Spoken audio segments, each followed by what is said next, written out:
Good day everyone and welcome to another vlog for the Exodus 7 to 12K JV project. In this little vlog, I do not have a lot to show you guys, but I do have something. What I'm showing you guys right now is the finished rendered animation for the goats.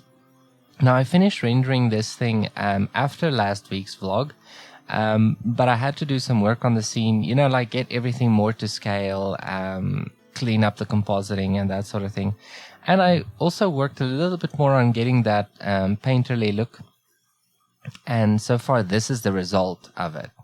So I'm going to quickly show you last week's render. And then I'm going to show you yesterday's render. Okay, so this is last week's. So you can see we got the pyramids, got the old sky, got the goats doing their thing. I think you can see this one's head moving. And then boom, then there's a reveal. You can still see those clipping distance issues. Nothing really to do about that. And that's pretty much where I got. And this one is a completed render. In other words, this one goes the whole length of the 900 frames. So what it's going to do is it's going to go beyond the goats, across the Nile, and to Pharaoh.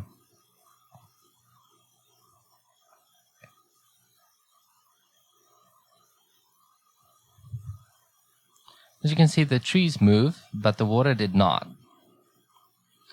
The reason for the water not moving is because I had the empty on a different layer in the scene that was not active during the render for this. So even though it took pretty much not the rest of the day, but I think it took the whole Friday. I don't remember exactly when I rendered this. But yeah, it really took a long time, and for the water not to move, it was not a nice surprise. Anyway, I changed the sky out as well today.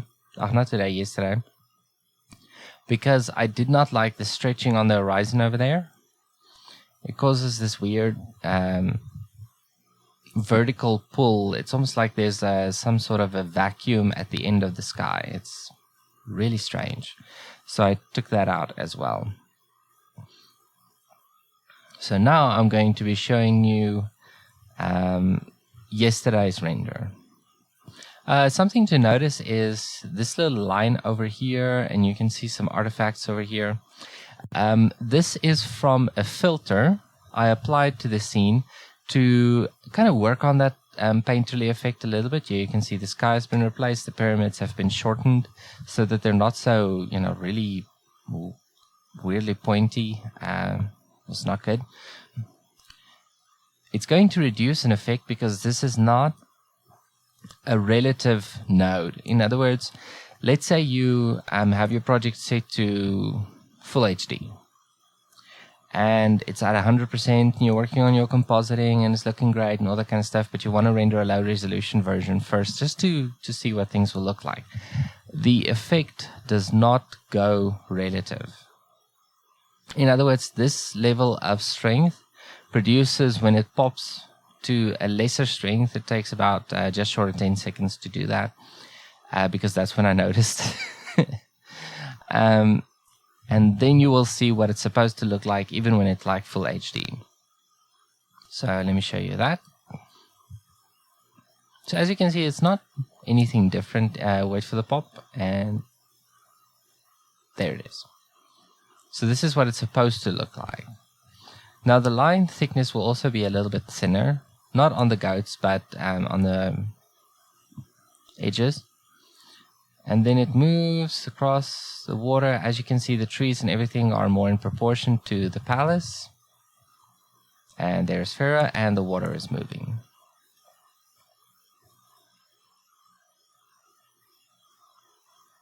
Now the node I'm using to get this extra borderline, for lack of a better term, is called the Laplace filter. Now the node is just called filter, but it has a Laplace filter. Think of it as getting outlines out of an image based on contrast. That's pretty much what it is. But if you look at I'm going to show you right now as soon as it gets to Pharaoh.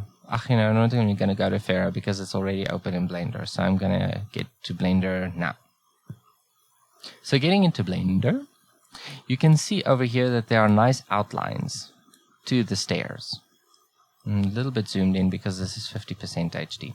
But you can see it here. It creates almost that like beveled effect, and you can see it here, a slight sense of outline, which is pretty much what it's for. It's to create a little bit of an outline. Here you can see it very clearly. So let me switch to background. That's the difference it makes.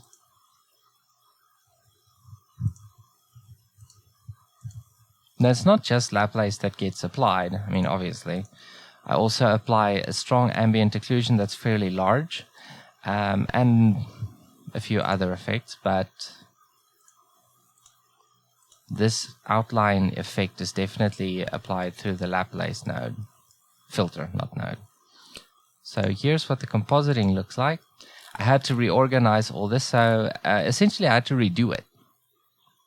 Because when I opened the node editor this week, I looked at everything and I could just see it was going to take a minute or two to figure out where everything is at. And I really felt led to just delete it all and redo it all. And it actually looks better, in my opinion. And it's much easier to find everything using these little frames. So in the future, if you guys do make a large scene with a lot of effects, you know, whether it be added outlines, you know, getting your freestyle and your background combined so you have soft shadows with toon shading, etc., etc., use frames and mark clearly what is what so that you don't have 1,000 mix nodes laying across your setup, you know, with strings pulling in every direction and you don't know what's going on. For example, here you can see this is the large ambient occlusion, and this is where it excludes the sky, and this is where it excludes the trees. So it's easy to find now. And this is the Laplace node. I would just want to show you guys what it looks like. See, it literally gives you outlines based on contrast. And I really, really like the effect. It's much easier to get this effect based on, I think, normals, yes, instead of using just the image itself, because the image itself produces even more lines, because it has like the grass and all those other things. In this one, you can see here that you do have like the normal texture of the, for goodness sake, the stairs material. Yeah. So I just want to show you what it looks like. You go into filter, just connect that using the image. Now, there you go. See, here you can see why we got those noise particles type look. So this is what it does if you use the image. It doesn't look bad. I think it can definitely be added, but I haven't spent a lot of time using the actual image's influence versus just using the normal. I've pretty much only used the normal so far, but this can definitely prove useful. So getting rid of that.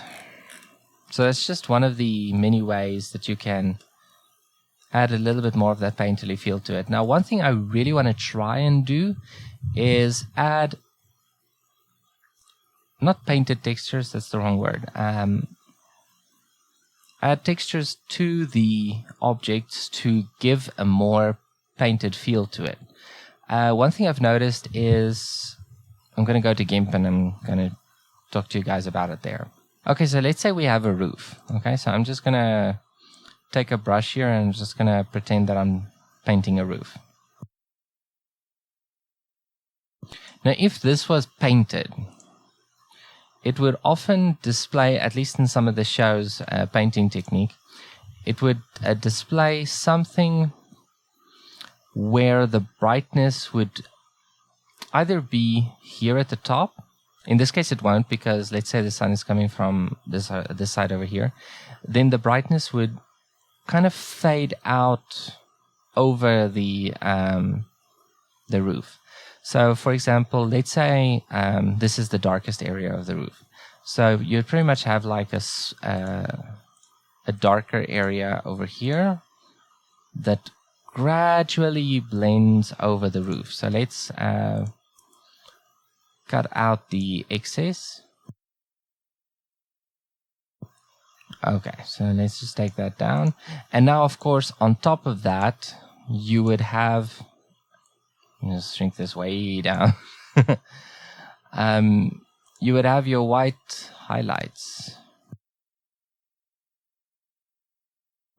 So I know this is just like a silly example, but what I'm talking about is specifically the gradient that goes down this way and enables you to get like a more gradual feel to it, and it's also giving you more of that high contrast feel to something. And I want to add textures like this to objects. In addition to, for lack of a better term, patches, there's a patchiness to, let me just put this at the top, and then I can add another transparency over there. There's a sort of like a patchiness when it comes to painting things, at least from what I've seen. I'm not really into watercolor stuff. I know it looks cool for the backgrounds because it's like really strong, but I've never really gotten those really strong colors from watercolor. I think it just takes many layers. So let's say we're painting, I don't know, the sky. We'll go with the sky. This thing works better, so I'm just going to make it super large. So you can see we have different, almost bands of color. And this banding effect is something that's very unique to hand painting something. And getting that look in procedural textures is insane. The best way to try and do that is by using procedural textures like cloud textures, because what they would look like is something like this. Let me just generate something. Okay, so there we have some clouds, but you can see it's not super sharp.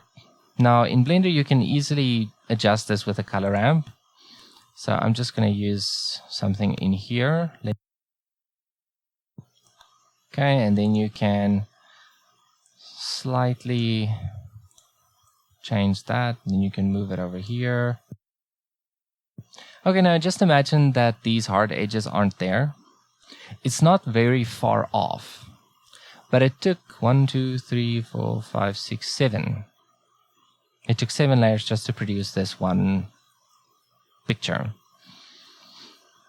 So you have two options. You can either use a lot of procedural textures and bake them, which may take you a while, or you can hand paint the textures.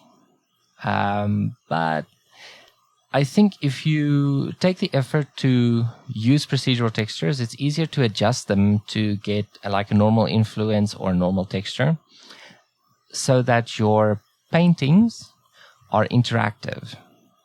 Because one of the biggest issues or things that scream fake when it comes to painted textures is the fact that they don't respond to light. So let's look at that roof example again.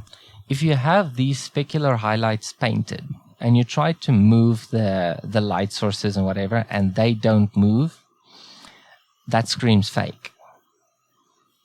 Now a lot of people won't notice that, but if you are serious about making something that looks right, then making sure that these sorts of things work is definitely worth it. So what you can do, this is definitely an option, is you can focus on getting this right so that you have the right texture to it. And then apply all those kinds of filters that I apply to it, like the strong ambient occlusion plus the Laplace. And that, along with the shader that you put with this like texture thing, will definitely get you closer to the look that you're going for. Because this is purely getting us those brush strokes. The trick is getting the size right. Seriously, the trick is just getting the size right. So I'll definitely be experimenting with this more, praying about it a lot more, and at this point I don't feel led to manually paint a few textures like this and making them seamless and applying that. Still something to be worked on. Okay, one thing that I almost forgot to show you guys is an uneven ray system. Sounds so fancy. So let's say we want this monkey to glow for whatever reason. Let's get it nice and in the frame, shrink it down a little bit. So let's say it's like a, I don't know, say it's a yellowish kind of color. Let's pretend that it's gold. Yeah. Gonna give it a different index because we have to make it so that we can separate it out. Okay, now we're gonna add a texture. Let's just call this beams. Use a cloud texture. You don't even need to change anything in here. No, you don't even need to change the coordinates. Just untick the box and hit render. Okay. So this is what we got. I'm going to give it a little bit of an adjustment. Okay, so let's say we have our little monkey thing over there and we want it to glow. So what you need to do now is you get the mix node and we have to separate out our little monkey over here.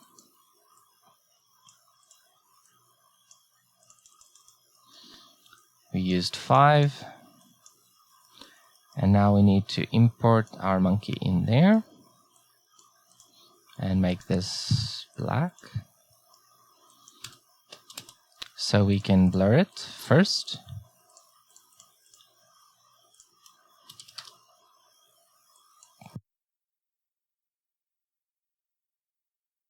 So this is our first step, and now we're going to add this sunbeams one. And what you can do is you can use the same pass index if you want to. It's not a problem. We have to blur this anyway. So let's use this and let's give it a bit of a shine.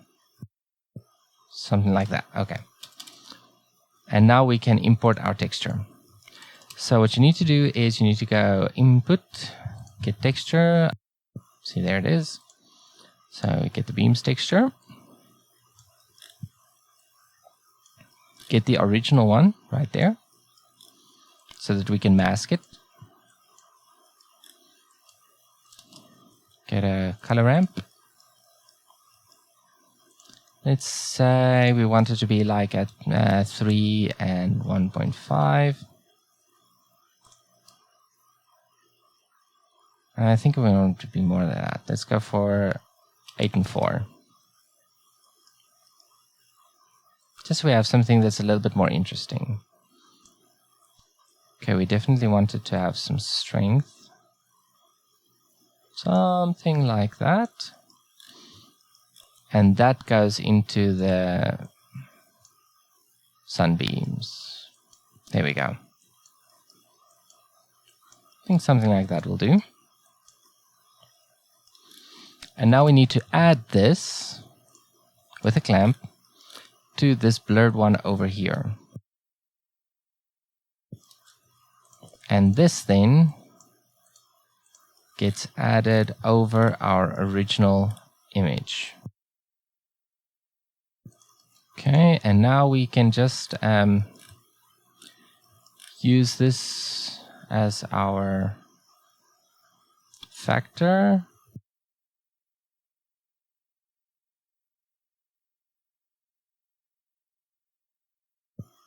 So let's make it entirely visible and just add another soft glow over that.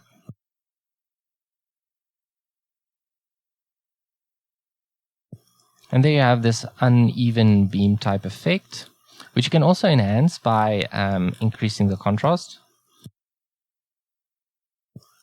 Okay, that's absolutely fantastic. Now, if you wanted to adjust this, it's as simple as using the Z offset. So as you can see, I'm moving it. Look at what happens.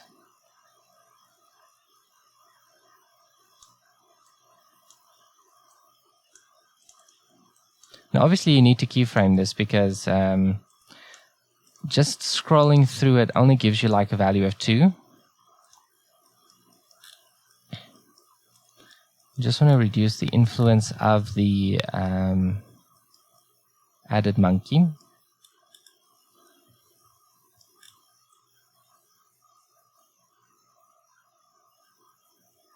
Because it is supposed to be glowing, of course. So now how to animate this is as simple as, well, how you may animate anything else. You just get to your texture, under offset, set that to 0, insert single keyframe, set it to 250 or 300, whichever your default would be, and set it to 1 just to kick it off. Insert single keyframe, and now you go into your graph editor. Make sure your node is selected, otherwise it's not going to work.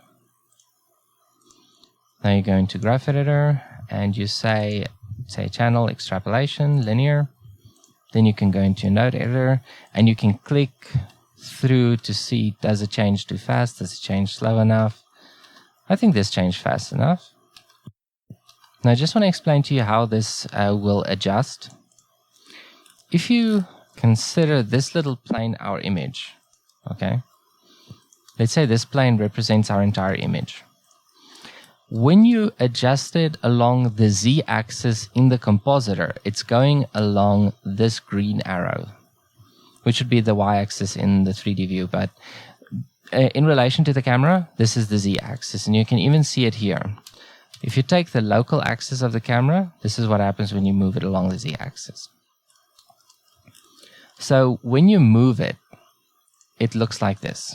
See, it just looks like lava from above. So what will happen is the beams will adjust, but they will not look like they're moving left or right or up or down. They will just look like they're varying with every frame. Now you can also use this with that sun glare tutorial, link in the description. You can use this for whatever project that you're working on. This is not just limited to glowing Suzannes. So I'm going to render this out and show you guys the result. And there you have it. That's what it looks like in the final. Yeah, this is a very, very cool trick. Now, the reason I needed this kind of glow was because I had to record an a cappella version of Oh Holy Night, specifically for Christmas this year. And that one used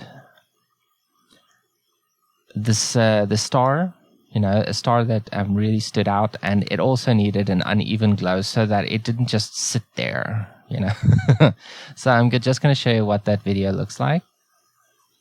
So this is the video. Look at how the star moves.